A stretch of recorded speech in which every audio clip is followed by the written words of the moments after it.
So let's say you don't evacuate or you wait too late. What could you be, experiencing?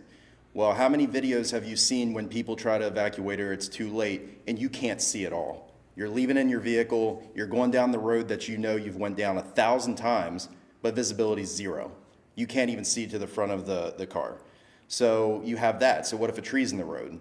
You're not gonna have the stoppage time and you're probably trying to get out of the way really quick. Well, if that tree's in the road, that's a hazard.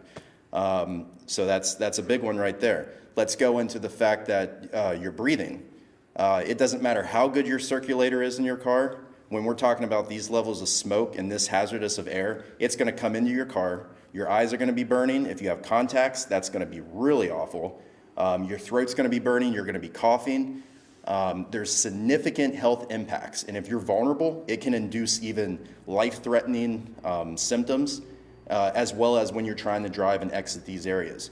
If you choose to stay, you could be in prolonged hazardous air for days.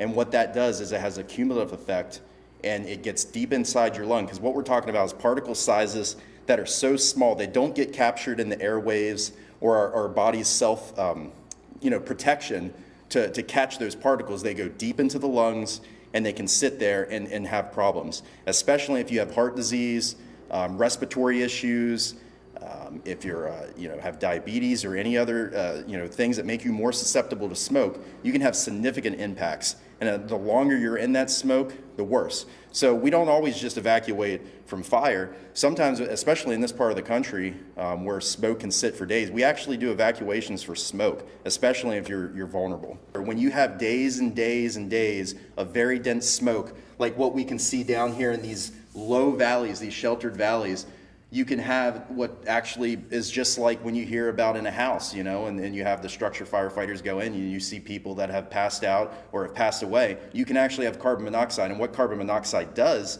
is under prolonged exposure, especially if you're at risk, you can have vomiting, dizziness, headaches. You can also become delusional, lose your judgment. So then again, if you choose to stay in this smoke, you're not only dealing with the fire, you're not only dealing with the low visibility, the health hazards from the actually particulates going deep into your lungs, but also now your decision making could be really inhibited because of this carbon monoxide.